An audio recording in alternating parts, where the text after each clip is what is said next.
Hello, very good morning to all of you, and welcome back to the drama adaptations. The first one we are seeing was the movie Agale by Shyama Prasad. We are going to the second part of that.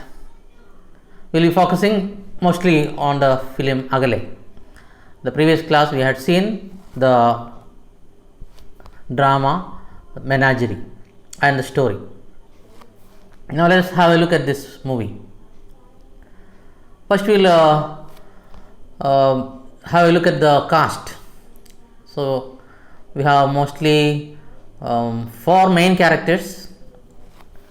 They are, of course, the hero of the story is Prithviraj, and the son, and the mother is Sheila. And then we have the daughter, acted by Geetu Mohandas, and another important character is actually done by the director himself, that is Tom George.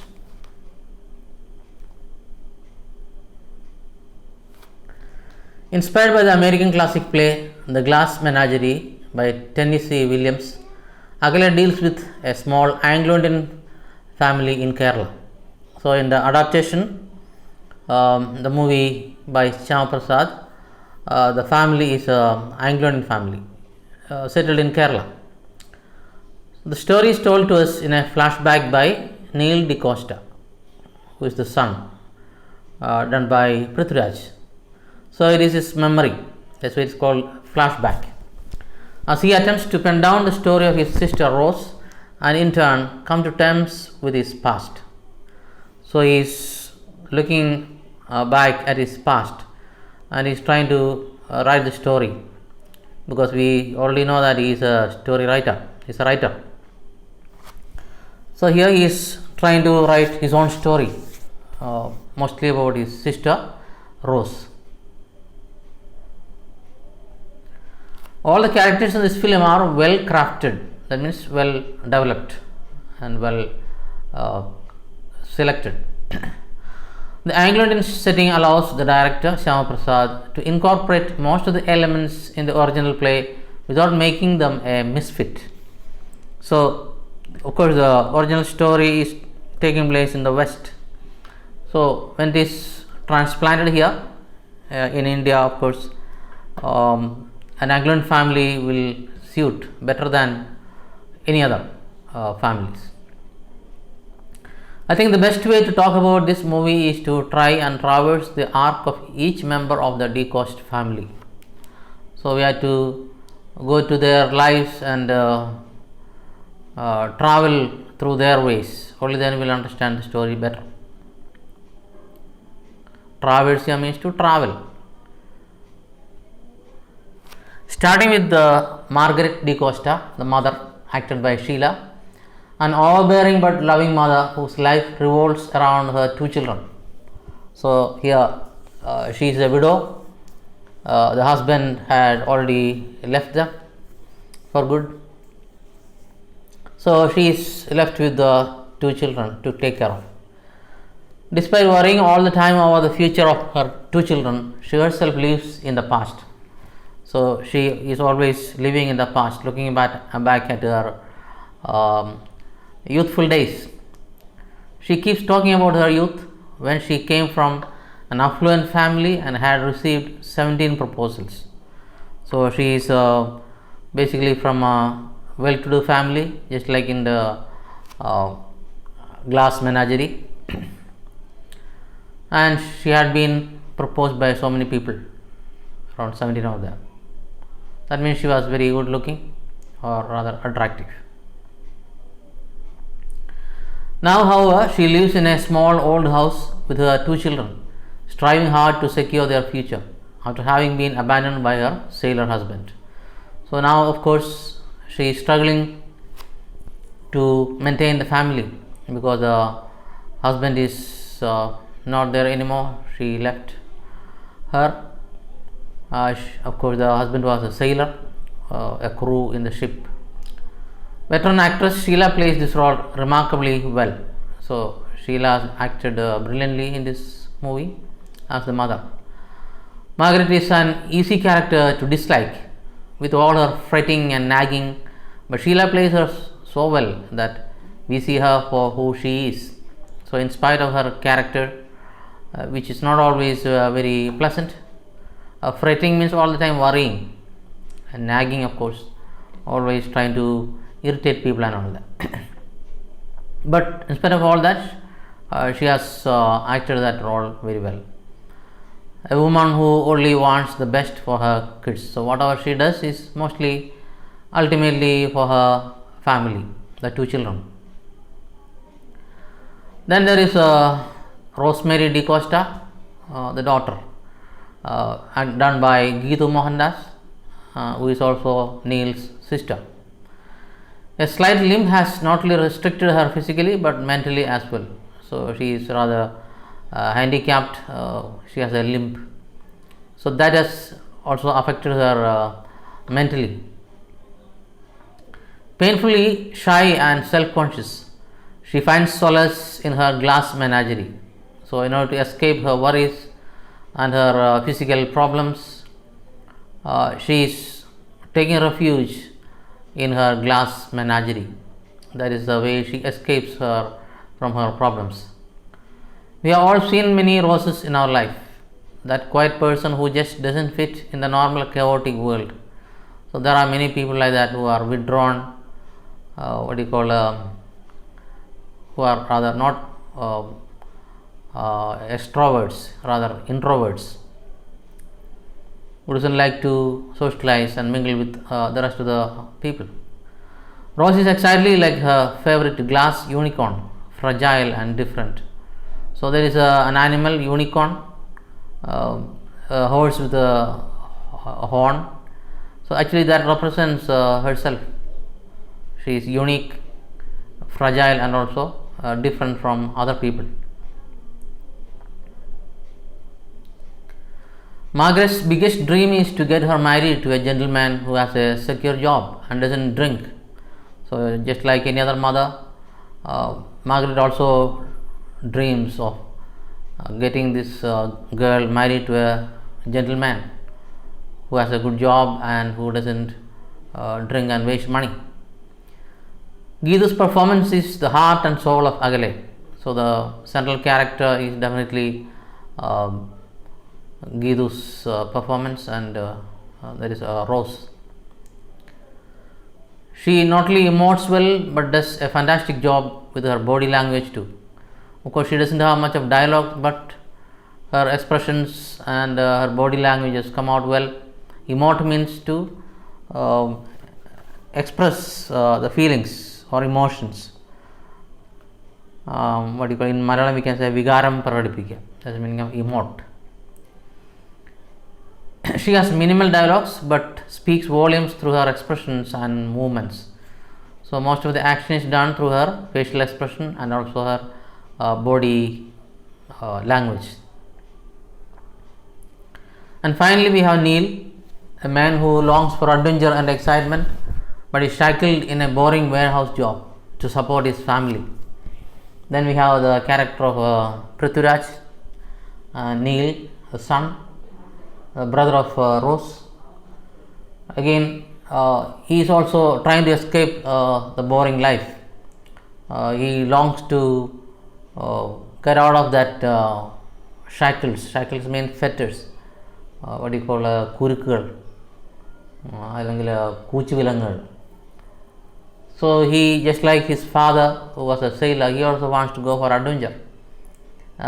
For him, the present job in the warehouse is rather boring. Of course, he does that only to support his family, not that he liked the job. Cinema is his only escape from his mundane life, just like his sister escaping to the glass menagerie. He finds Neil escaping to movies. That's where he finds his happiness. He is a wanderer like his father, wanting to run away but staying only due to his love for his mother and sister. So if it were not for the family, he would have definitely run away a long time back. He is not exactly selfish, but that is the word his mother and later his wife throws at him. So actually he is not very selfish, otherwise he would not have stayed back. But again the mother is accusing him, telling that he is selfish, just like his wife. As a last resort to fulfill his responsibilities and leave, he heeds his mother's advice and invites an acquaintance for dinner, hoping to make him meet Rose. So, according to the wishes of his mother, he is trying to find a suitable boy for his sister. So, he is inviting his friend, acquaintance, for dinner, hoping that he would somehow marry Rose. What follows is what the movie is about. So, after that guest arriving there and meeting with Rose, that is the core of that movie. Prithviraj does a great job as usual, depicting perfectly the frustrations of Neil. So, Prithviraj as always does 100% justice to his character as Neil, showing the frustrations and despair of a young man. Neil compares his stifling life to being trapped in a coffin. So he thinks that he is in a coffin without escape. Stifling means suffocating. Shwasam muttikkunna. That's the meaning of stifling. So for him, life is like that. That is exactly what human relationships are.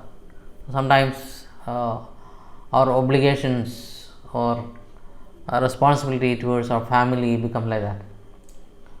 Shackles. One gets trapped in a family out of obligation, out of love. You can't escape a coffin without moving a single nail hammered to it. So the nails to the coffin are maybe the relationship which you can't remove easily. Just like how we humans try as we might, cannot escape from the trappings of family life without affecting our family. So he finds himself trapped in that situation where he finds himself responsible for the family, and you can't easily escape from that. This is probably why Neil could never fully leave his mother and sister behind. They occupied his thoughts even when he was away from them. So even when he runs away from the family, he cannot escape them. The thoughts of his mother and especially his sister are haunting him all the time. What makes Rose so different from Neil, Margaret and everybody else is that she is the only one who stays innocent and true to herself in a world where everything is about pretense. So compared to other characters, the only genuine character is Rose. She is very innocent. She doesn't pretend. She doesn't act in front of other people. So pretense means natyam, vesham kittuka ennu parayille. So she is not like that. She is being true to herself, acting the way she is. She doesn't need to act anyway. Neil sacrifices his dreams for long for his family. So the life of Neil is definitely dedicated to his family.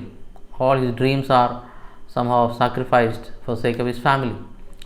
Margaret too tries to make things better than they appear. So the mother also is having the same duty or responsibility of the family. It's only Rose who never fakes it throughout the film. She leaves the typing course when she could not keep up. So because of her problems, she is not able to socialize or mingle with other people. That's why she is leaving the typing course, with which the mother thought would help her to get a job or something like that. She didn't attend the dinner she wanted to avoid. So even that crucial dinner, when the mother thought that could help her meet this young man, even that she is avoiding, pretending that she is sick. Margaret kept trying to prove and convince people, and even Rose herself, that she is just like everybody else. So the mother is trying hard to make her realize that she is like everybody else, normal, but somehow she is not convinced. Hence her deep insecurity, because she knows that she is different. So the physical drawback or handicap has done a lot of damage to her personality. So she is feeling insecure, and she knows she is different. That is what makes her very vulnerable. She bloomed when her difference was acknowledged, but slowly withered away when that hope was crushed, leaving the fast paced, two faced world in which she had no place. So, when this boy arrives and meets her, she is, at least for some time, she is forgetting herself, trying to bloom, but then that is very short lived when she realizes that he is already engaged to some other girl. That really scatters her dreams.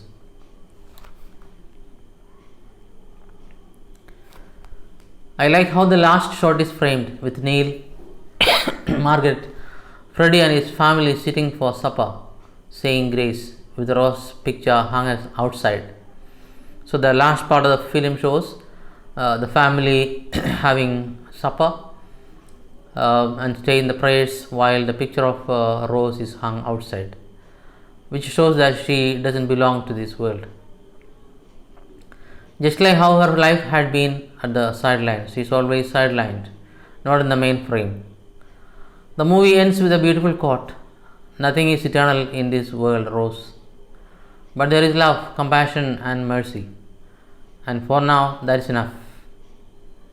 So, everything will pass, nothing is permanent. But there is love, compassion, and mercy, which of course may not help all the time. I still don't know how that quote fits in here, but it is just so good that I wanted to put it in. So, that is the comment of the person who reviewed this movie. So, with that, we come to the end of this movie adaptation, Akale, and I want you to go through this movie when you get time. Of course, it is in the YouTube. You can download it and watch it. Okay, you have a few pics here. You have Neil and Rose near her glass menagerie, and you have the meeting for the dinner.